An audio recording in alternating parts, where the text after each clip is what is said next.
Thanks for joining us again. Yes, a lot has happened in the past week, like I said. One of them, of course, being probably the most burning from Edo State in Benin City. We saw a 22-year-old girl, Wavera Omozua, who was raped and killed in a church while she was studying, I believe. There's a 15-year-old girl who was raped repeatedly by 4 men in Bauchi State. 18-year-old Jennifer, who was raped by 5 men in Kaduna. 18-year-old Barakat, who was murdered in her home in Ibadan after being raped. So many stories, and it looked like it might feel like it's more reported now, but I don't know if that means that these things haven't been happening. Like you saw there, I'm being joined here by Kiki Mordi, who's an investigative journalist, and of course, Hawa Ochefo, who will be joining us in Abuja. How are you doing?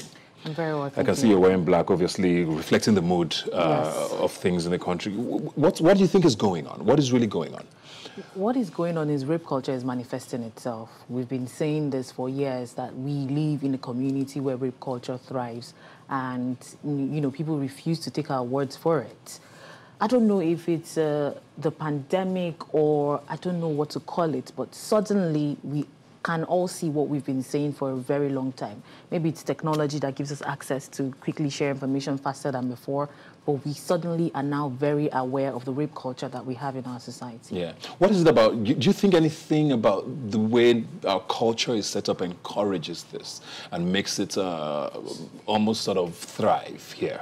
Well, when I say rape culture, I'm not exactly accusing our culture as Nigerians or as Africans. I'm saying that the way of life, the way we behave, the way we see women, that's what rape culture is. And rape culture influences our own culture, not necessarily the other way around. I wouldn't say our culture influences rape culture. Our culture is just the way we've known since, the beginning of time, the way we chose to live. But we decided to allow rape culture fester. So it would seep into our culture, our traditions, it will seep into our religion, it will seep into our workforce, it will seep into any single space it finds itself, because we've allowed it to fester for this long. Yeah, and people keep saying, that a lot of these conversations seem to be had by women. A lot of women have known this for very long, have been having these conversations, have been trying to get men to understand this. How are the men doing with regards to understanding this? Because the truth is, the perpetrators are the men, especially when, with these cases that we have seen. Do you get a sense that men are starting to understand what's going on? I say they are starting to understand what's going on, but too slow for my liking. Like, we can't wait for you to catch up, because we are dying, literally.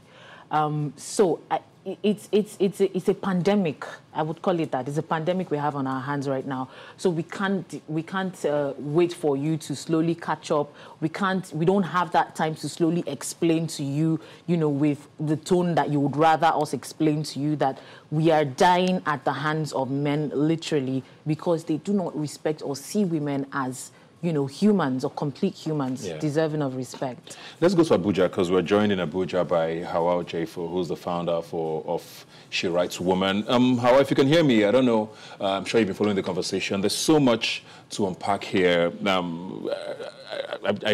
Someone comes to mind now even. I think there was a case in Jigawa of Farashina, who's 12 years old, who was raped by 11 men. You hear things like this, and you wonder, first of all, what does it take now to get these people to justice? Because there's always a belief that, okay, the police doesn't believe the story sometimes, and even when they do, they're almost sort of, their hands are tied. There's also the fact of, how do you prove rape?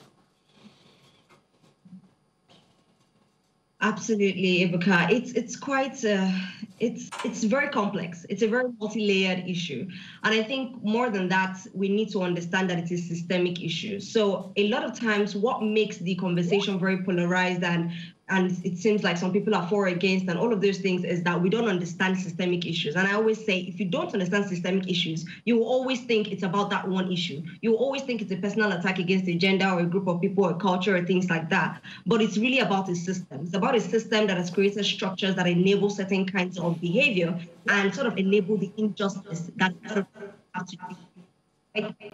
That is more important than anything. I believe that we need to first start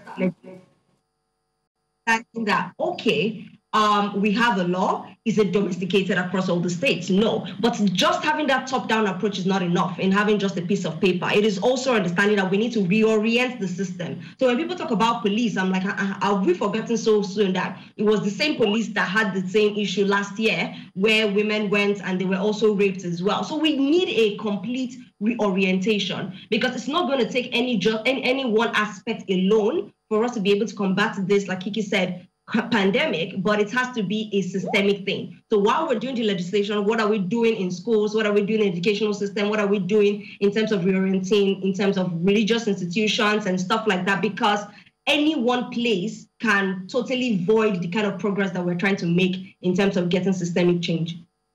You mentioned a lot about, systems, and I think a lot of Nigerians understand that a lot of these things are a systemic problem because there's not structures, I know we like to use that word, but very loosely in place.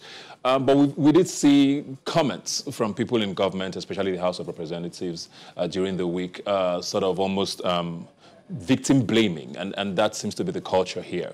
Where do we start if we still have those sort of conversations happening in government? I mean, I think it's really funny that we expect that people in government will be any different. I think it's really interesting. I mean, we forget that these are also members of the society that just happen to get into positions of leadership. And the truth is they are part of the society. They are part of the system. We all are part of the system. So when we sort of expect them to know better, I'm like, yo, let's reduce our expectations here, because quite frankly, there are people within the society that just got into government. And because, like Kiki said, there is something that has influenced the culture. And it's so important for us to understand that it's not static. It's something that changes over time. That's culture. We make the culture. So when we have not created a culture that allows such issues to be voiced, that allows for safe places to have these conversations, that allows for reorientation and new ways of doing things within our system, then we don't expect that certain people are just going to automatically know, sadly. So I think first we need to reduce our expectation and realize that we even need to reorient our leaders on, things like rape culture and victim blaming and things like that, because they need it first before they are able to properly sort of reflect that in a legislation. I'll come back to you, however. But Kiki, I mean, that's a very fundamental part of this entire conversation, whether we like it or not. A lot of these laws need to be changed. I mean, there was a whole trending issue on social media where we found out that, 11 is the age of consent in parts of Nigeria. Yes. Things like that are still a part of our laws here. And she mentioned there, about, reorientation. How do we even start this? People are in government who believe certain things. Nigerians also believe certain things. I mean, we've seen the conversations everywhere. When these conversations start, some of the questions are, what was she wearing? Why was she there at the time? Why did she go back to the house? Things like that. How do we start this reorientation? I think we just need to engage more armies. We need allies, When we talk about fighting rape culture, all of a sudden people think that it's a fight for women when it's a fight for humanity. So we need people to fight this fight because if we say a culture, it's not the way of life of women. It's the way of life of every single person. So as a man, you now know better. You should be able to call out your brothers in your small space. You should be able to call out your friends. All right? So if we all do our part in telling the next person that, listen, women are here to stay. They are a huge chunk of the population, and they deserve every right as much as the men do. If we start in schools, in places of learning, in churches, if we fight back, we need to fight back in a systemic way because it's seeping to us and it's seeping through our structures. Structures like the church, structures like mosques, like schools. We need to fight back through these structures. It's not an individual fight. So, like you said, some states, the age of consent in Nigeria is 18, but some states still insist on 11, for various reasons. Some of them are religious. If we can at least have that bare minimum across the 36 states, that the age of consent has to be 18 and it's non-negotiable. We're talking about, and somehow this only affects women. We never hear this age of consent argument when it comes to the boys. It's always about the women. So if we can at least have that bare minimum structure in place. So while we're teaching on one hand, we're persecuting on the other hand. If you refuse to listen, you go to jail. People need to understand that these things are criminal offenses. They're not things like disagreements that we settle amicably as a family. You settle it in jail. Yeah. We need to start putting our foot to the ground and seeing this for what it is, a gross criminal, you know, a gross crime against women. Yeah. That's what it is. I think the police or security agencies conversation is very, very key to this, because the one thing I know people always say is people are afraid to come forward because they won't be believed, or they believe that those who they report to might not take them seriously or might even turn them to the victims. Yes. You know, how do we start that conversation? How do we start to reorientate these people who should be holding victims accountable? Because I mean, okay, like with the case in Edo State now, we see that there seems to be some action. Yes. Maybe because there was murder involved. But if she didn't die, would we see this sort of, you know, pursuit of justice? Even with the murder, it took public outrage for one thing to get done. But we fail to realize that, you know, it wasn't just Uwa. There is like hundreds and thousands of girls at the same time being murdered and raped, you know, in their spaces. And we cannot, you know, every day come out to trend. How many hashtags will we trend? Exactly. So, like Hawa said, the policemen are not aliens. They are the same people that are in our homes. The same ones that victim blame us in our homes will go to the office to carry out the same task. So, like I said, while we try our best to do the reorientation, I think the National Human Rights Commission is doing their best to do that reorientation program. It's good that they're even in government so they can spread within the government. While we do that, we ourselves, we should understand that we have a voice and we should hold our leaders accountable. We put them there to take care of us. And if they're not taking care of us, we pull them back out. We ask them, we demand, what are you doing? Why would you make this comment? What are you doing to keep me safe as a woman? Why are my interests not included in this so-called democracy? We should understand that we have that power to keep demanding. I can't fight alone. If 1 million women around the country get up, stand up, and say to our leader, say to our president, or, you know, our governor, like, we do not like what you're doing to take care of women. We reject this. We want you to do something better. We want you back. We have that power, but we fail to realize that we have that power. Yeah. Howard, the culture and religion conversation is also a fundamental part of this. Like we've talked about the age of consent there. We know we've come close to having the debate, I think, a few times in the National Assembly, and it's been shut down for religious reasons. Are we ever going to get past this, you think?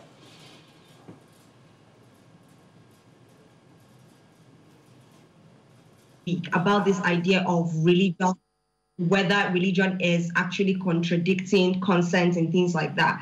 And it was really interesting because, again, it's down to orientation, it's down to interpretation. Because if it was so cast in stone in terms of religion, then it will be a worldwide thing. But why is it that it is in certain states? So, for example, let me use northern states in Nigeria. Why do we have that? Why do they feel so strongly against the VAP, and they're still going by the penal code, for example? You know, and I feel like it's so interesting, and that's where we have to start reorienting religious institutions. Because if you ask just anybody within the religious space who holds a certain level of influence, do you people practice any form of child abuse, or do you guys practice any form of gender-based violence? They'll tell you no, like emphatically no. But then when you dig deeper, you realize they're doing it. So I think it's almost like there is a gap.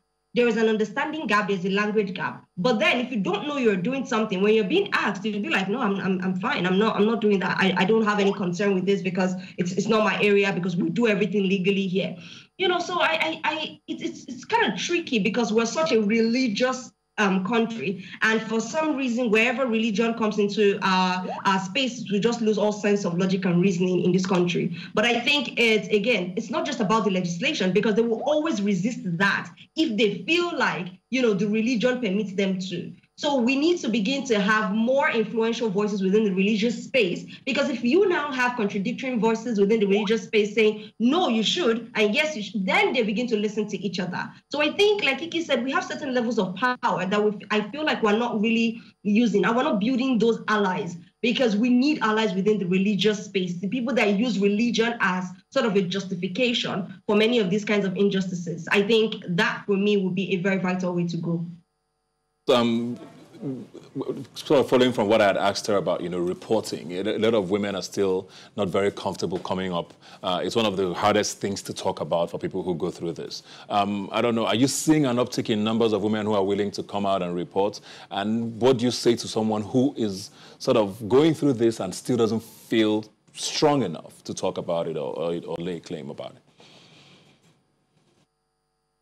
I mean, first off, yes, I do feel a lot more people are being empowered to talk. And I'm using the word empowered because it's not necessarily that, so like I think we've said before, social media is an amplifier. So when people say, oh, some things are on the rise, I'm like, no, just because you just turn on the light in the room doesn't mean that the stuff you see there hasn't always been there. It's just that social media is amplifying that image. It's showing us for a fact. And what is happening is that when that wave of collective consciousness begins to come, more people feel like, oh, if Hawa's talking about it, if Kiki is talking about it, if all of these women are standing up for justice and they are owning their stories irrespective of what the backlash may look like, because it is there, then I feel like I can do that as well. And that is what we're seeing. We're seeing people feeling more empowered because now they feel like I have a choice. I can speak, as against the default mode of no, keep quiet, no, you're shaming, no, don't air your dirty laundry in public, oh, it's your fault, so people are going to blame you and things like that.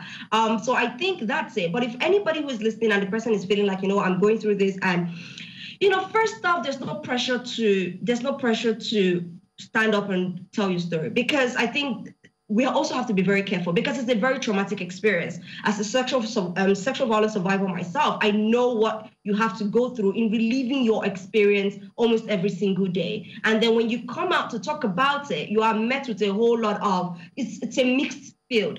So if you're not ready to talk, know that that's on the one hand. You don't have to. However, you don't have to talk publicly. You can, however, begin to seek some sort of care in terms of counseling and all of that. And you can begin to follow more private channels in terms of maybe persecuting and all of that. But like you said, Ebuka, there are issues regarding, evidence and things like that, especially when it involves one-on-one person kind of, scenarios and things like that. So it's quite complex. I would say prioritize your personal healing first before you then think that you have to go public or you want to join your voice to it, because it can be very re-traumatizing. Kiki, are you hopeful? Are you hopeful with the way the conversation is going? I am hopeful.